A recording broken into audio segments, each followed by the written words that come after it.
Bonjour les amis, une fois de plus, soyez les bienvenus sur ma page YouTube, Canal Augustin Info. Ici, nous parlons immigration vers les États-Unis d'Amérique. Nous parlons dossier loterie DV, dossier visa visiteur, dossier visa étudiant, dossier visa touriste. Nous accompagnons aussi un potentiel candidat dans son dossier d'immigration, dans son processus d'obtenir un visa américain. Nous accompagnons un potentiel candidat depuis son pays jusqu'à son insertion dans la société américaine. S'il vous plaît, nous parlons dans cette page de l'immigration légale. L'immigration illégale n'est pas notre affaire. Thématique de la journée. Conseil pour obtenir le visa américain. Je suppose que vous êtes quelqu'un qui a longtemps rêvé d'aller aux États-Unis et que cette fois-ci, vous avez une occasion devant vous de postuler pour une demande de visa américain. Qu'est-ce qu'il faut faire pour avoir le visa? Donc, dans la thématique de la journée, je vais juste donner les conseils pour avoir un peu plus facilement un visa américain. En passant, moi c'est Augustin, pour ceux qui ne me connaissent pas encore. S'il vous plaît, quand vous êtes dans un pays, peu importe le pays, vous voulez partir dans un pays étranger, il vous faut le visa dans beaucoup de cas. Il est vrai que dans certains pays, il y a des cas exceptionnels. Vous quittez par exemple votre pays, l'Afrique, vous voulez partir aux États-Unis, peu importe le genre de visa que vous auriez, il faut remplir un certain nombre de critères. Il faut remplir les critères d'éligibilité. Dans cette vidéo, je vais juste donner que les conseils parce que j'ai vu beaucoup de candidats. J'ai vu beaucoup de candidats qui ont fait une demande de visa à l'ambassade des États-Unis et que ça a échoué. Et puis certains sont venus vers moi et me disent, Monsieur Augustin, j'ai échoué à la demande de visa, qu'est-ce qu'on peut faire? La première question, quelle catégorie de visa est-ce que vous avez eu à postuler? Et pourquoi est-ce que vous n'avez pas eu le visa? Toutes les réponses que j'ai déjà eues jusqu'à présent, la faute revient au candidat.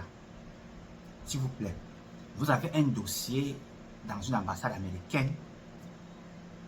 S'il vous plaît, pour partir, il faut vous apprêter. Faites-vous accompagner. Il faut être accompagné.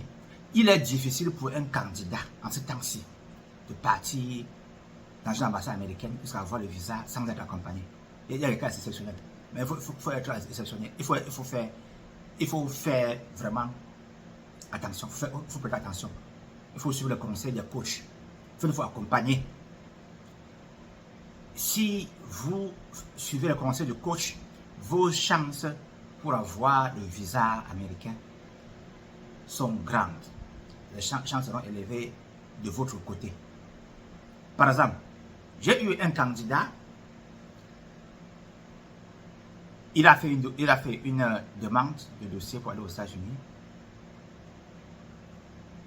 Qu'est-ce que le candidat a fait? C'est-à-dire, je ne vais pas trop tarder. Il y a un certain nombre de choses auxquelles il faut mettre dans votre dossier. Ces choses-là, c'est ce que, à l'interview, l'officier consulaire recherche.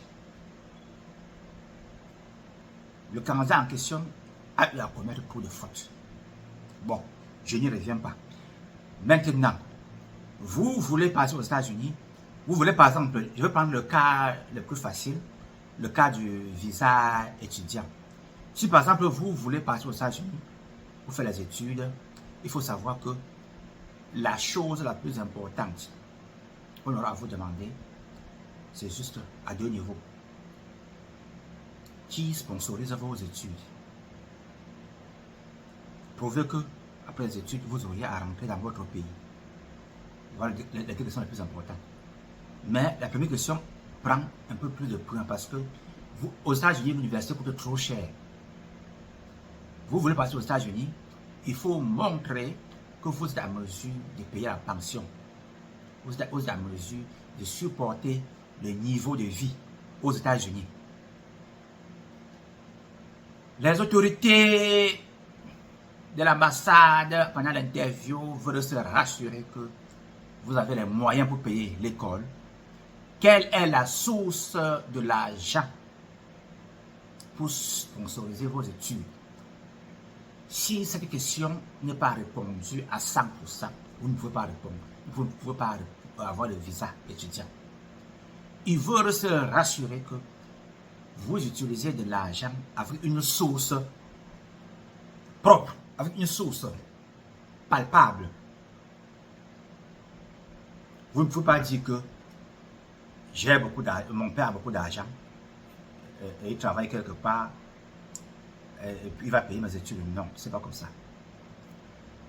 Il cherche à savoir la source de cet argent. Ton père fait quoi? Il fait qu'il a de boulot. C'est un homme d'affaires. Il fait comment pour avoir son argent? On veut savoir la source de l'argent pour payer la pension. Vous remplissez ce critère, vous aurez le visa. Et puis il faut aussi prouver que vous allez rentrer après vos études. Maintenant, par exemple, pour le cas du visa visiteur, premier cas d'échec, vous êtes par exemple un étudiant, erreur s'il vous plaît, je m'excuse. Vous êtes par exemple un enseignant, vous voulez un visa visiteur pour aller aux États-Unis. Vous voulez le visa, par exemple, au mois de février. Et puis, qu'est-ce qui se passe à l'interview? On voit que vous avez soumis tout normalement, vous avez payé les frais, vous remplissez les critères pour aller visiter votre membre de famille aux États-Unis. Et puis, l'officier consulaire va constater que vous êtes un enseignant et qu'au mois de février, vous êtes censé être en train d'enseigner les enfants.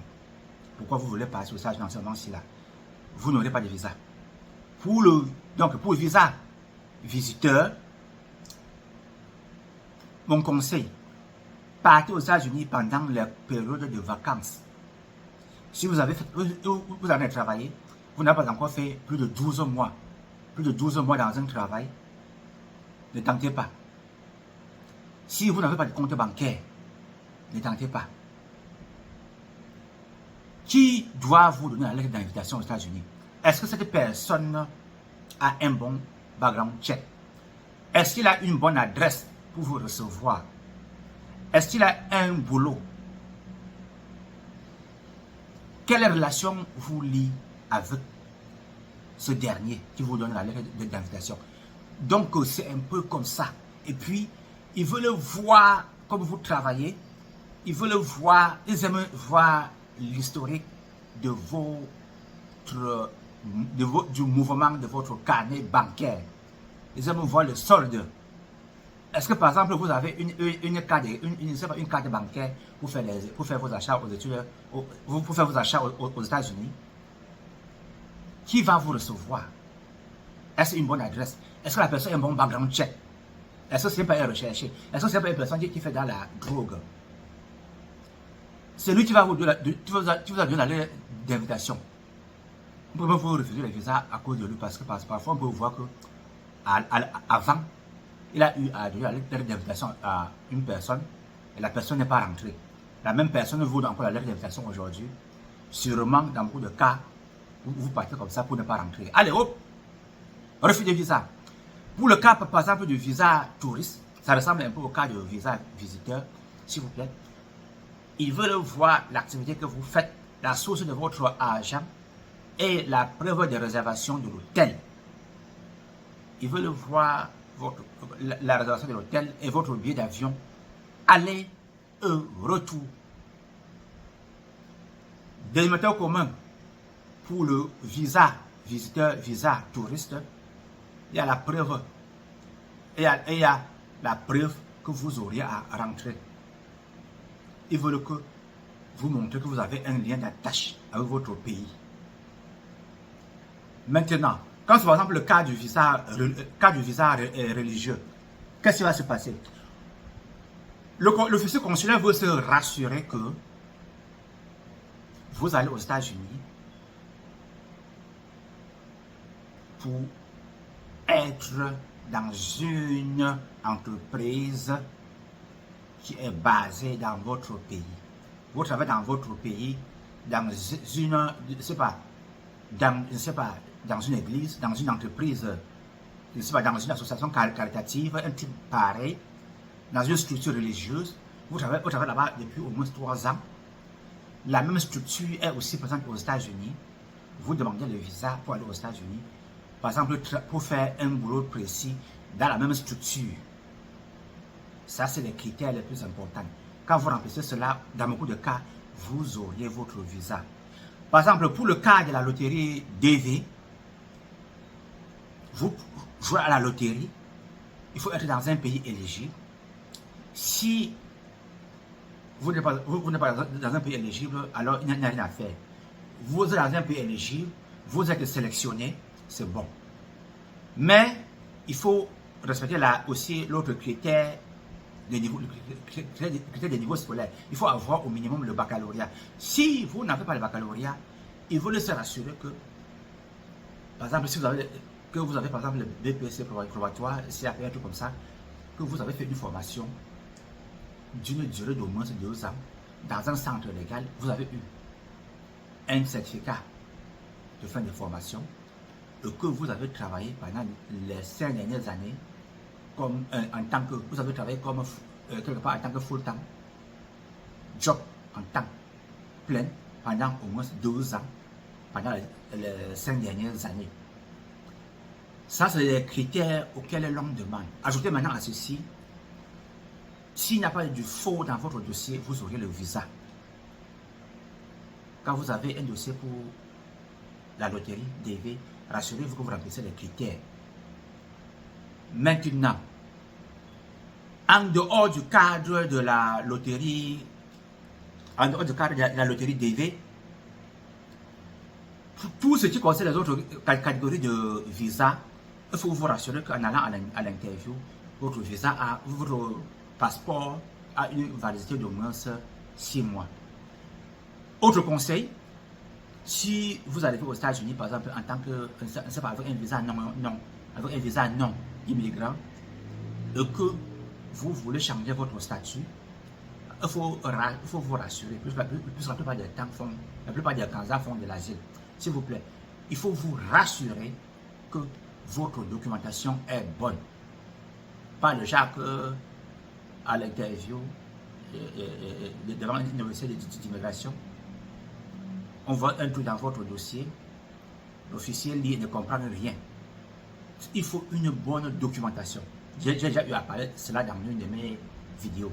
Bon, s'il vous plaît, ça c'est juste mon point de vue que je donne aux futurs candidats qui veulent aller aux États-Unis. Qu'il y a un certain nombre de critères qu'il faut respecter.